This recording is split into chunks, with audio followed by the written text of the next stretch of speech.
Good morning, Boker Tov, everybody. Erev Shabbat Shalom, Friday morning at 9:30. Welcome to our weekly Kabbalah Café, right here online, straight from Jerusalem, Yerushalayim, and Rechavia and Nachlot.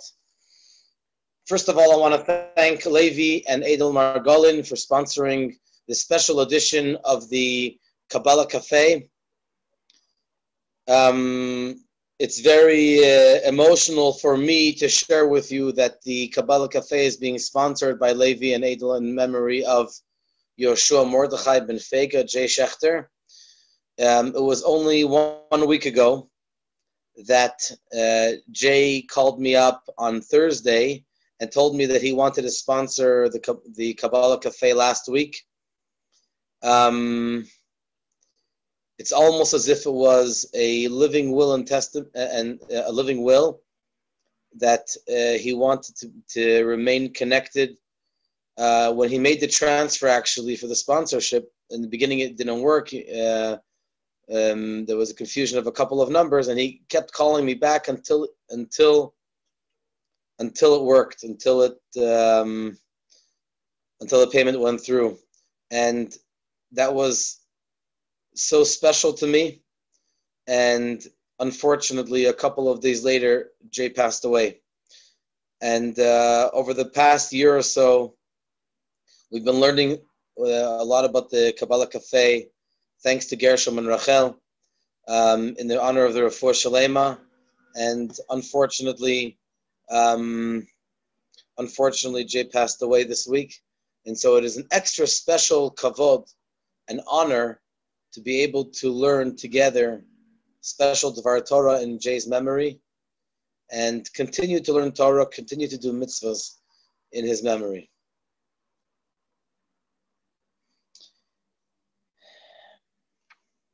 There's a story of a rich man who was very successful, not only materially speaking, financially, but also spiritually.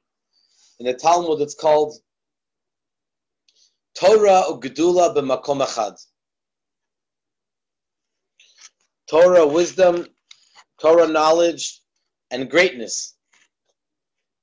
Wealth in the same place, in the same home, for the same person.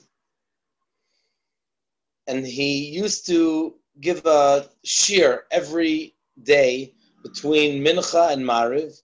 And the Ein Yaakov. Ein Yaakov is put together from the Agadata, stories in the Talmud, a beautiful subject, an inspiring sefer to learn. And every day he would connect it with a subject of believing in Hashem, trusting in Hashem. And that was his big theme. And so people would often joke to one another, yeah, if we would have as much money as him, then we would also believe in Hashem and believe that everything is for the good. And obviously he's preaching to us about believing in Hashem. One day, unfortunately, his entire factory burned down, and in one moment, he turned from a very rich man to a person with a tremendous amount of debt. And that day, the people wanted to see, they said he's probably not going to show up to Mincha because he's going to be so embarrassed. He's not going to have what to say after Mincha either. But let's see. You guessed right. He showed up to Mincha. And after Mincha, he started to say his shir. And in the shir, he spoke about having tremendous emunah and trust in Hashem, faith, in a very real way, and that everything Hashem does is good and for the best. They were all shocked. They were all very surprised. After the shir, someone went over to him and said, "My dear friend, can you please tell me how you have the greatness of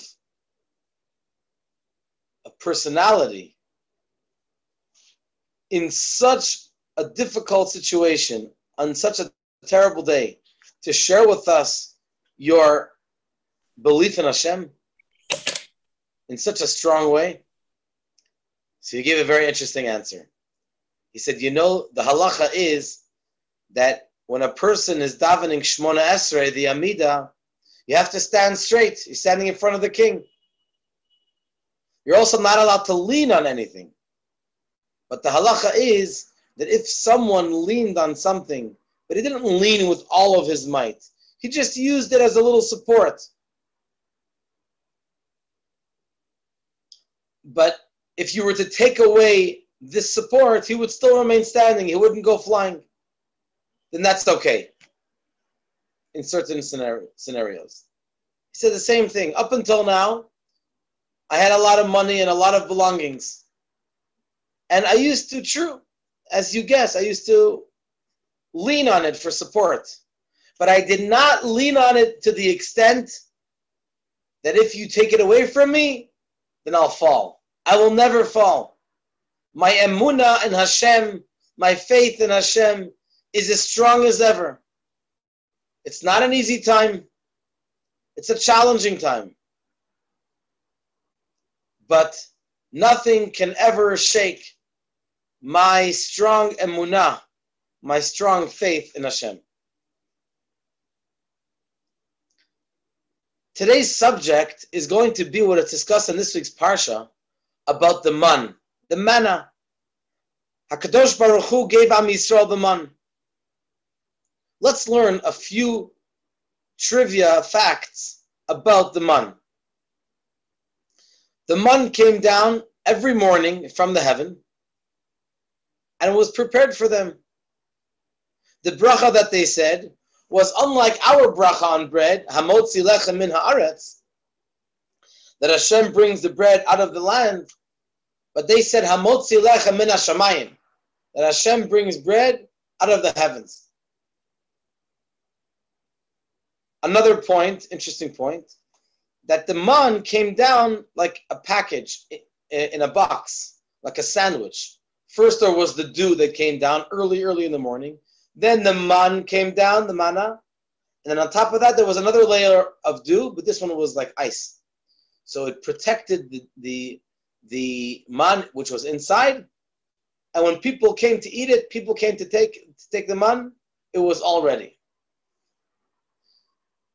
Another interesting fact about the man was that it was not on the ground.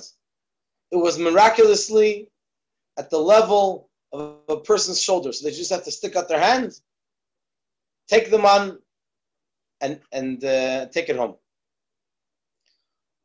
Also, the man was a miracle food. It did not have any waste. After eating the man, they did not have to go to the bathroom because of it. The women would use the man as perfume, special scents. And moreover, it had any taste that you wanted. Whatever you had in mind, that's what the taste was. Another interesting point was you were not allowed to keep the man from one day to the next. This is a very important point for the subject of our shir. The amount of man, an omer, that's a measurement, a weight of man, that was enough just for one day. Also, where exactly every person's portion was. For tzaddikim, it was close to home. For beinanim, people that were intermediary, people on a spiritual level, it was a little bit further. And the Rishayim, the evil people, had to go out really far. Also, in the process of preparing the food. For tzaddikim, it was all prepared. They could just start to eat it. And for the Rishayim, they had to go through a whole process of the grinding and cooking and baking until it was ready for the type of food that they wanted. Another interesting point of the man was that it was only given for the generation of the Midbar. But a little bit of the man was kept in a jug inside the Holy Ark, the Aron HaKodesh, in the Kodesh HaKadashim, which was in the Holy of Holies.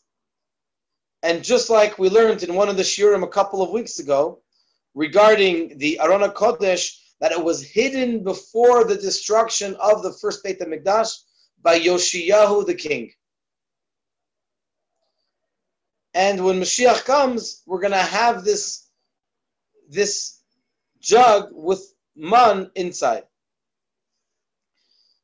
At first glance, when you look at the man, it seems to be that this was a luxury. Look at all of the great points, characteristics that the man came with. You didn't have to work. It was all easy. There were, in the bigger picture, it was a great scenario. But if you look at this week's parsha, you'll see a very strange, seemingly strange statement. Moshe Rabbeinu reminds Am Yisrael, remember, you got the man. I brought you through the desert for 40 years, 40 shana.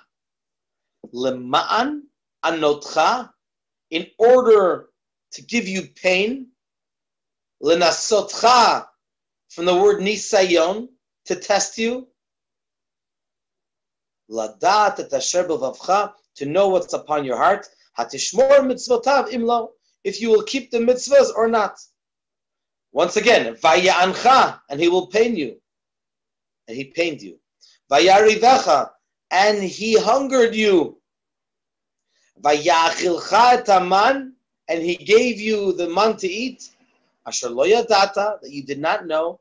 V'lo yodun avotecha, and your parents didn't know. No one knew what exactly this was.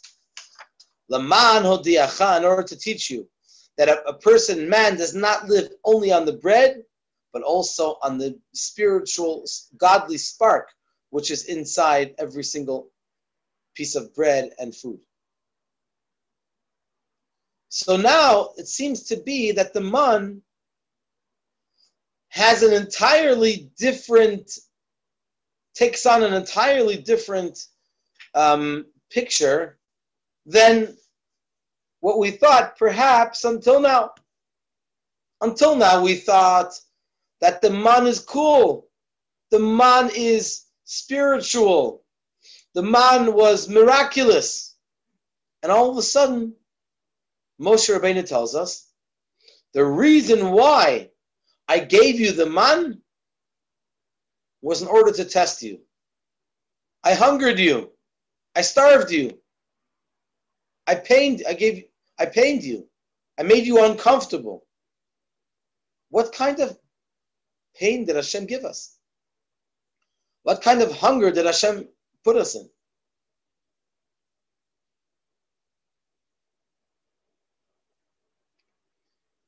So this gives us a new perspective upon what the whole idea is of when Hashem gives us pain and how we are supposed to relate to it.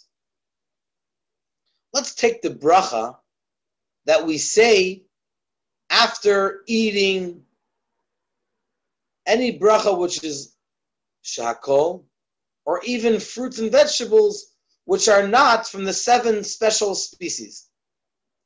We say afterwards, Baruch atah Hashem, Elokeinu melech haolam, borei nefashot rabot v'chesronan, that Hashem creates many souls, and that which they are missing, their failures.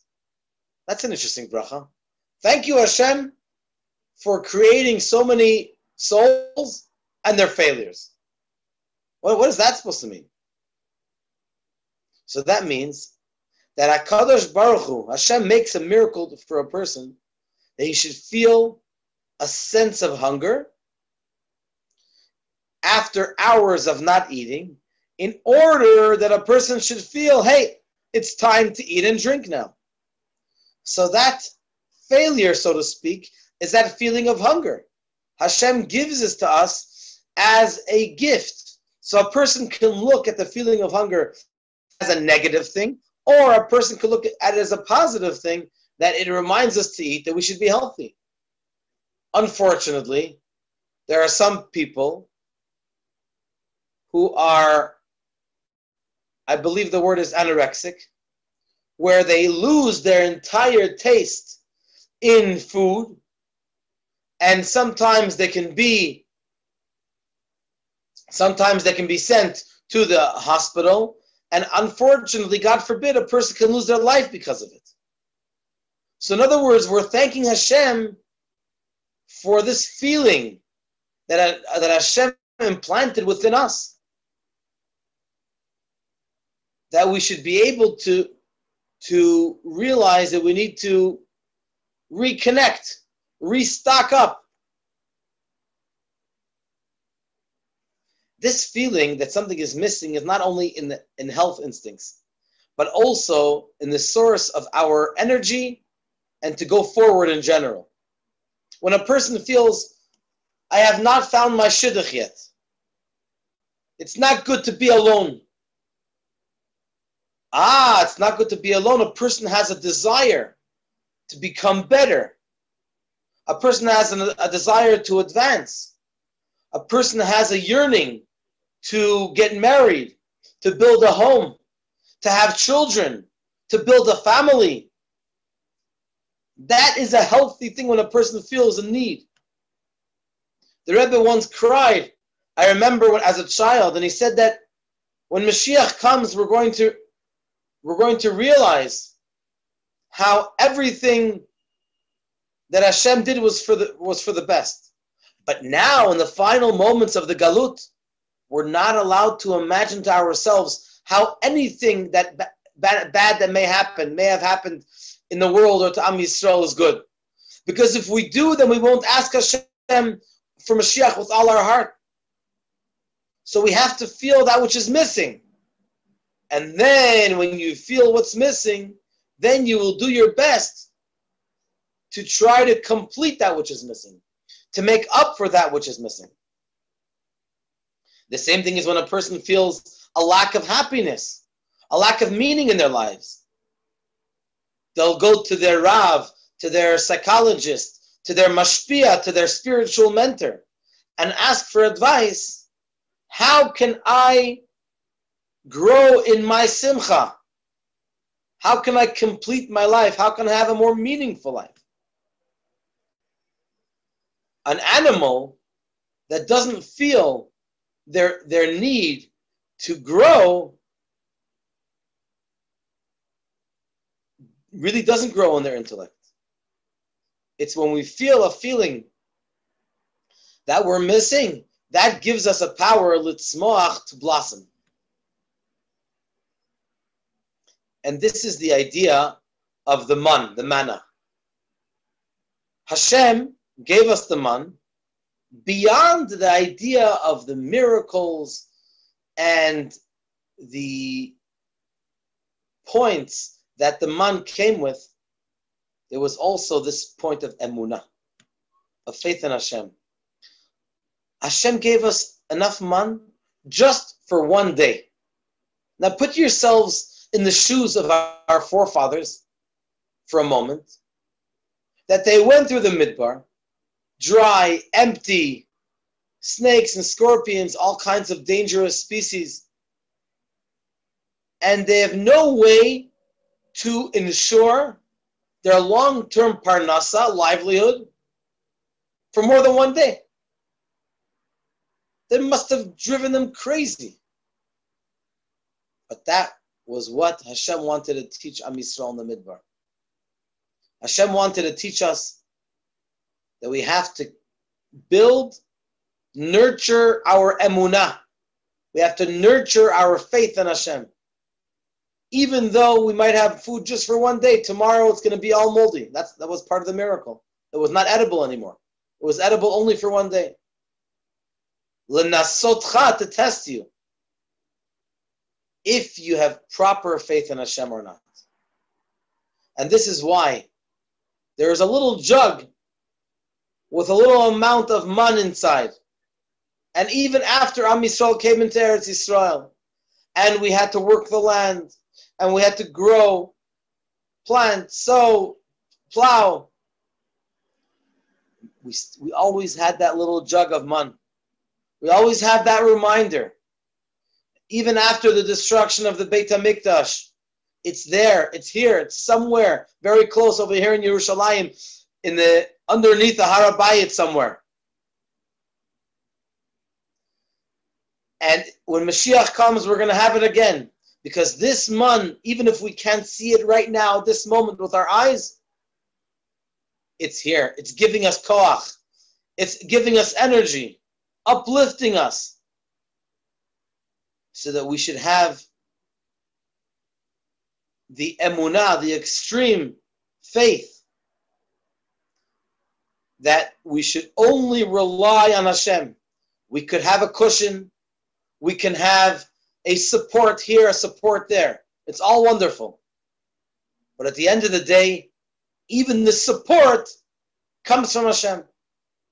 So at the end of the day, we are relying only on Hashem.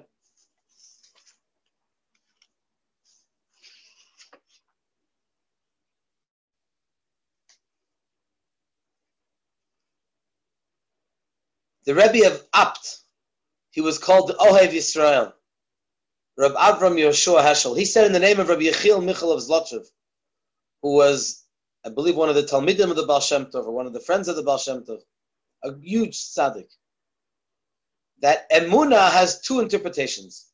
Emunah, faith, is that I believe in something. It's in a concept. We believe, we have faith in the words of the sages.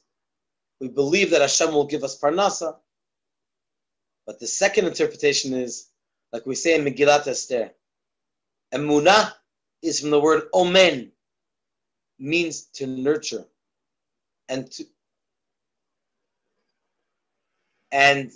when you nurture the emunah, it becomes a source of yesodiyut, of groundedness and foundation for a person, that once you have a proper emunah, then everything else, Be'ezrat Hashem, will fit into place.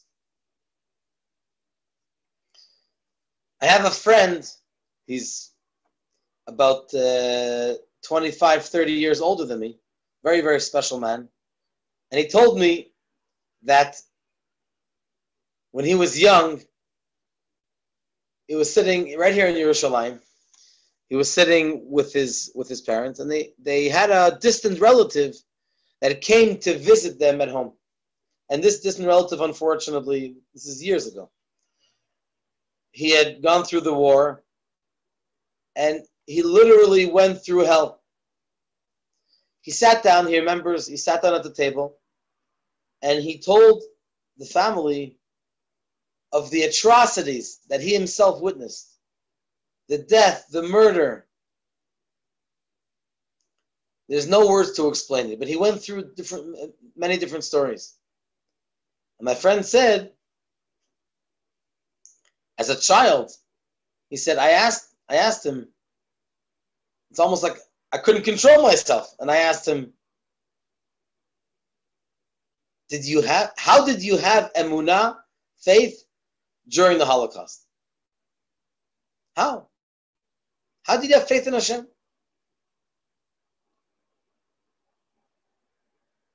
His parents were not very happy about the question, and he almost bit his lips, but the distant relative told the parents that he would respond to the child.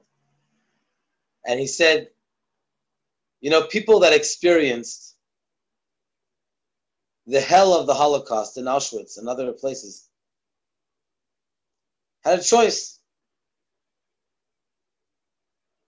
Either they can believe, or they can, God forbid, deny in Hashem, or ask very, very difficult questions. He says, whoever went through Auschwitz truly does believe.